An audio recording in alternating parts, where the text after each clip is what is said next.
Hello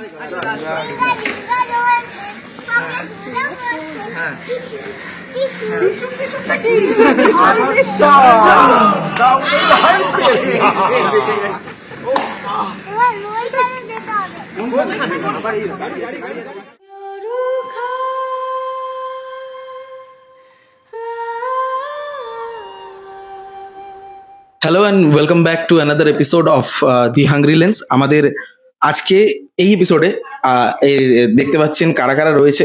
আমি সরাসরি এখানে আমি চলে আসবো কার কাছে? রাধিকা। রাধিকা তো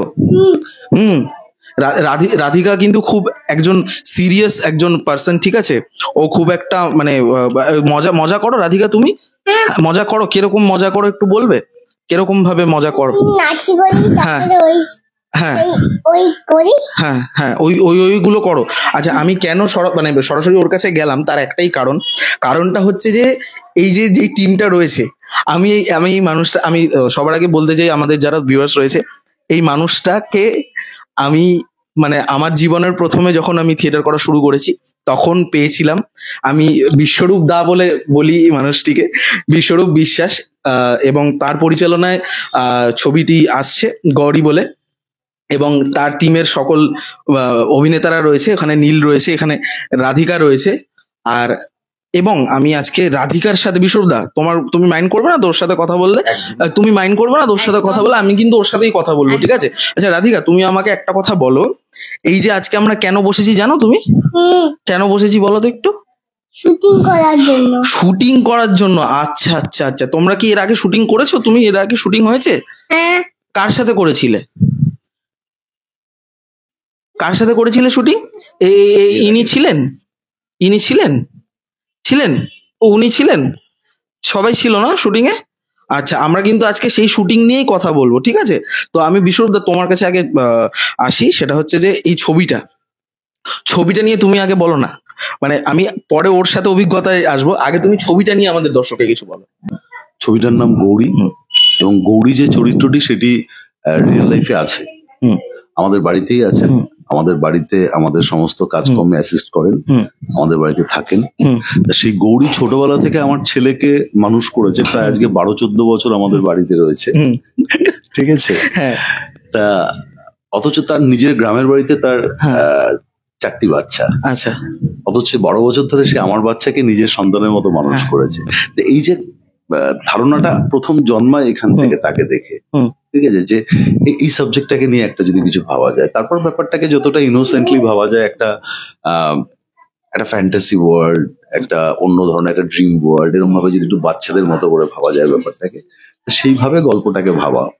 এবং গল্পটার জন্য বেসিক্যালি যে কারণেই শর্ট ফিল্মটা বানানো, সেটা হচ্ছে যে আমরা সবাই তো ভীষণ ঘুরতে ভালোবাসি। এটা খুব রিল্যাক্সড একটা মুড তোমাকে তৈরি করে দেবে, যে তুমি কিছুক্ষণের জন্য এই দুটি চরিত্রের সঙ্গে তুমি সারা ওয়েস্ট বেঙ্গলের নানান জায়গায় ঘুরে আসবে, ঠিক আছে? আমাদের বাংলায় তো নানান বৈচিত্র্য আছে, পাহাড় থেকে সমুদ্র থেকে জঙ্গল থেকে সবটাই। তা তুমি নানান জায়গায় একটু ঘুরে আসবে আধ ঘন্টার জন্য, এবং তোমার সাথী হবে এরা দুজন, ঠিক আছে? তা এই হিসাবেই গল্পটা বানানো, এবং খুব সরল ভাবে যাতে সবাই বুঝতে পারে, এবং খুব সাধারণ ভাবে গল্পটাকে বানানো। কিন্তু আমরা যে শুটিংটা করেছি সেটা খুব অ্যাডভেঞ্চারাস, কারণ একদম সমুদ্রপৃষ্ঠ বকখালি থেকে সুন্দরবন থেকে শুরু করে রানাঘাটের গ্রাম বাংলা থেকে শুরু করে কালিম্পং এর পাইন ফরেস্ট, জুলুকের বরফের মধ্যে সব জায়গায় আমরা কাজ করেছি। এবং সেটা কিন্তু তখন ওর বয়স 2 বছর জাস্ট হয়েছে, ক্রস করে 2 বছর 3 মাস আমরা খবর পেয়েছি। হ্যাঁ হ্যাঁ হ্যাঁ, ঠিক আছে। প্রায় 4 মাস ধরে এই শুটিংটা হয়েছে। টোটাল টিম অসম্ভব কষ্ট করেছে, কারণ বিভিন্ন হাইটে, বিভিন্ন অল্টিটিউডে তখন টেম্পারেচার নানান ধরনের, বহুবার ওর শরীর খারাপ হয়েছে, ঠিক আছে? কিন্তু ওর বাবা মাকেও থ্যাঙ্কস জানাতে হবে যারা আমাদের সঙ্গে ছিল, এবং আমার টিমকে থ্যাঙ্কস, যে অসম্ভব ভাবে সবাই কাজকর্ম করে খেটে এটা বানিয়েছে, ঠিক আছে? এবং বিভিন্ন জায়গায় আমাদের নানান রকম অ্যাডভেঞ্চারাস পরিস্থিতিতে পড়তে হয়েছিল। সুন্দরবনে খালের জলে নামতে হয়েছে আমাদেরকে, পাহাড়ে প্রচন্ড শরীর খারাপ হয়েছিল ওর, ঠিক আছে? সবার মধ্যে দিয়ে আমরা খুব এনজয় করেছি কাজটাকে, ভীষণ ভালোভাবে এনজয় করেছি। এবার বাকি সবাই দর্শকরা এনজয় করলে আমরাও খুশি হবো আমাদের কাজ। হ্যাঁ, দর্শকরা এনজয় করবে সেটা ঠিকই, কিন্তু আমি তার আগে আমি ম্যাম ওনার সাথে একটু পরিচয় করিয়ে দেবেন ম্যাম? ম্যাম ওনার সাথে, ওনাকে চেনেন? হ্যাঁ, ওনার নাম কি ম্যাম?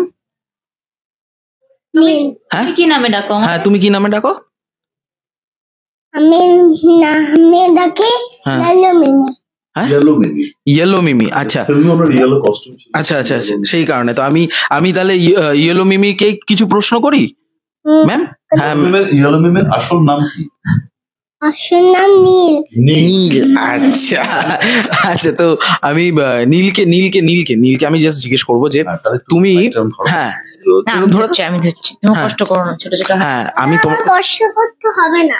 আচ্ছা ঠিক আছে, ও ধরে রাখছি। হ্যাঁ হ্যাঁ বলছি আচ্ছা, আমাকে তুমি বলো যে এই যে তোমার সাথে ওর যে এই বন্ডিংটা, আমি ছবির কথায় পরে আসছি, তোমার সাথে এর এই বন্ডিংটা, এটা যতদিন ছবির প্রসেস চলেছে, শুট চলেছে, তারপরে গিয়ে তুমি যখন বাড়ি গেছো, একটা শূন্য লাগেনি কিছু যে না নিজের লাইফ থেকে একটা সময় ছিল, হ্যাঁ এখন ওকে কিভাবে, এখন দেখো তোমাকে কি সুন্দর বলছে, আমার কষ্ট হবে না, আমি ধরবো, তাই না? তো ছবিটা নিয়ে তুমি বলো আগে, তোমার অভিজ্ঞতা বা তোমার ইত্যাদি। আমাদের শুটিংটা স্যার যেরকম বললো, আমাদের অনেক দিন মানে মাস ধরে হয়েছে। তো যখনই আমাদের ডেট পড়েছে শুটে, তার আগে আমরা অন্তত 2 দিন ওয়ার্কশপ করেছি ওকে নিয়ে, আচ্ছা যাতে ও আবার ভুলে গেল নাকি আমাদের, ঠিক আছে, জেলটা ঠিকঠাক আছে তো, হ্যাঁ। এটা দেখার জন্য। তো সেরকম কোনো অসুবিধা হয়নি, ও ভীষণ কিউট, এখনো মনে রেখেছে আমাদের। এখনো ইয়েলো মিমিকে মনে আছে। হ্যাঁ। আচ্ছা বিশ্বরূপদা, তুমি বলো, যখন তোমরা এই বিভিন্ন জায়গায় ঘুরে এটা ঘুরে দিলো, ঠিক? ছবিটা করছিলে, ঠিক আছে, স্যারকে একটু দিন দেবে দেবে। আচ্ছা, তোমরা যখন ঘুরে ঘুরে বিভিন্ন জায়গায় ছবিটা নিয়ে বা শুট করছিলে, আমি জানলাম যে ও তখনও কিন্তু ওই শুটিং, এখন যেরকম বলছে শুটিং, তখনও কিন্তু শুটিং এর সাথে ওয়াকিবহাল ছিল না, একদমই ছিল না। এবং তুমি একটা নাকি বলে দিয়েছিলে যে আমরা বাঘের বাচ্চার সাথে কাজ করছি, ঠিক আছে। এবার বাঘের বাচ্চা যখন ও ছিল সেটে, সেই প্রভাবটা তো ছিল, এবং তোমার মাথায় কি কি ভাবতে হয়েছে যে না তাহলে এইভাবে যাই, বা প্ল্যান মতো কি সবকিছু হয়েছিল, সেটা একটু বলো। হ্যাঁ ঠিক হচ্ছে তো। হ্যাঁ একদম। প্ল্যান মতো বলতে না, কিছু জায়গায় তো নিশ্চয়ই ওয়েদার ডিস্টার্ব করে, আমরা ভেবে রাখি একরকম, হয় গিয়ে একটু অন্যরকম হয়ে যায়, সেগুলো তো ছিলই। কিন্তু আমাদের টিম মেম্বার ছিল, তারা এতটাই এফিশিয়েন্ট ছিল সবাই, যে আমাদের ওই জায়গাতে কোনো সমস্যা হয়নি। তবে হ্যাঁ, ওর জন্য যেটা করতে হবে, যেহেতু আমার এর আগে এক্সপিরিয়েন্স আছে, আমি বাচ্চা শ্বশুর যখন করেছি, তখন বাচ্চা চরিত্র রয়েছে তাতে। তার আগে আমি বিলেট ডায়েরি করেছি, তখন প্রায় 300-400 বাচ্চা নিয়ে আমাদেরকে কাজ করতে হয়েছে, প্রায় 150 বাচ্চা আমাদের সঙ্গে হোস্টেলে থাকতো। মানে আমি রোজ সকালে ঘন্টা বাজিয়ে তাদেরকে তুলতাম থেকে। তা ওর জায়গায় যেটা হয়েছিল সেটা হচ্ছে ওর বয়সটা একটু কম, বয়সটা অনেকটা কম।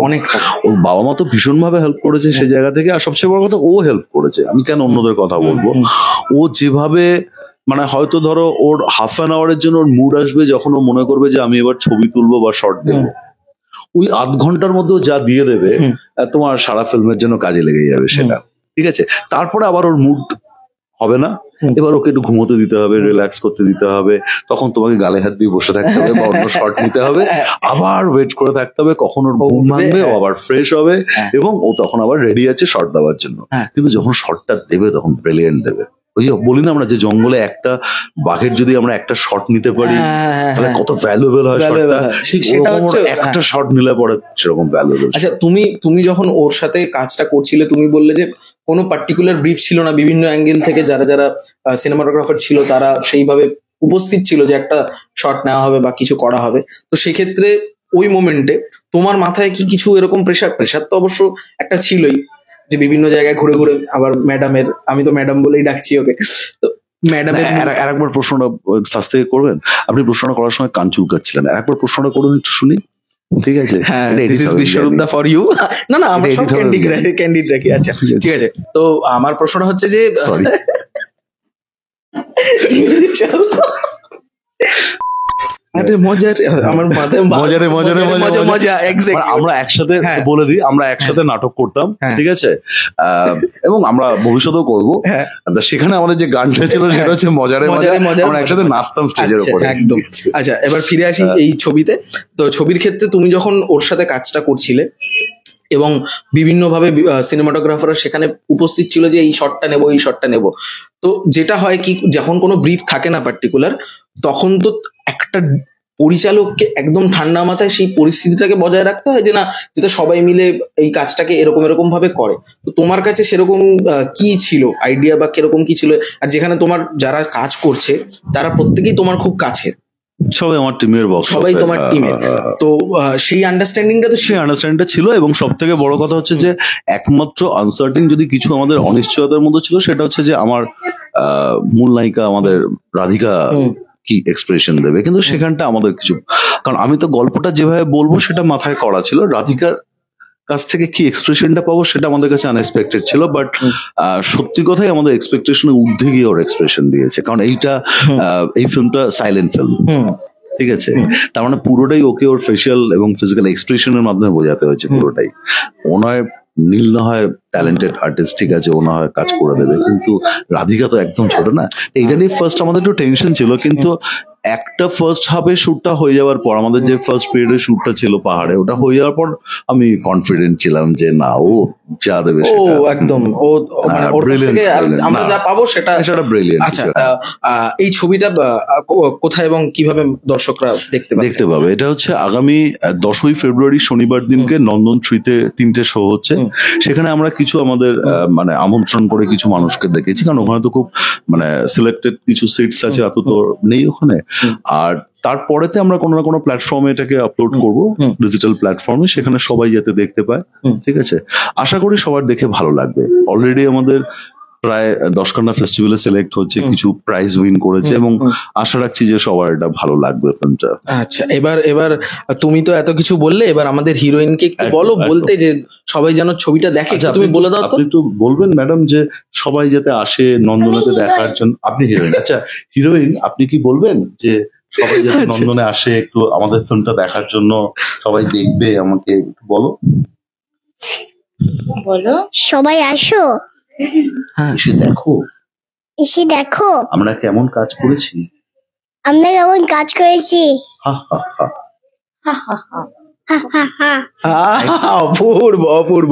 তো এখানে আমরা একটা ছোট শর্ট টেকিং দেখিয়ে দিলাম, হ্যাঁ হ্যাঁ, আমরা কিভাবে করেছি সেটা দেখিয়ে দিলাম। এক্স্যাক্টলি। শুধু তাই না, ওকে কিন্তু তুমি যদি এক্ষুনি বলা হয় ওকে যে ওই যে আমরা মনে আছে এটা কেঁদেছিলাম একটা শর্ট, এবং হাতটা তুলে কি করেছিল ওটাতে তুমি, ওটা এখন একটু না, এখন আর এখন এইটাও বুঝিয়ে দিলাম আমরা। হ্যাঁ, যে একটা শর্ট তোমাকে ব্রিলিয়ান্ট তারপরটা কিন্তু হতেই পারে এরকম।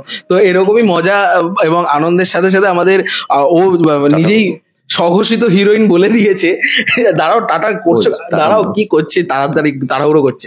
তো আমাদের এই যে হিরোইন বলে দিয়েছে যে ছবিটা আসো দেখো, হা হা হা। এরকম পারফরমেন্স যদি পুরোটা দেখতে হয়, তাহলে আগামী 10 তারিখ ছবিটি আমাদের নন্দনে শো হচ্ছে, 3টে শো থাকবে। তো যাদের ইচ্ছা আছে, যারা চাইছেন, আপনারা একটু যোগাযোগ করবেন। আমি সমস্ত ডিটেলস আমাদের ডেসক্রিপশনে দিয়ে দেবো। এবং এই ছবি গৌরী আপনাদের কেমন লাগছে আপনারা জানাবেন। আরো যদি আপনাদের কিছু জানতে ইচ্ছে করে এই ছবির সম্পর্কে, সেটাও জানাবেন। ততদিনের জন্য এই যে ম্যাম, সবাইকে টাটা বলে দিন তো। টাটা। এরকম ভাবে টাটা। টাটা। হ্যাঁ, দুজনে মিলে টাটা বলে। টাটা।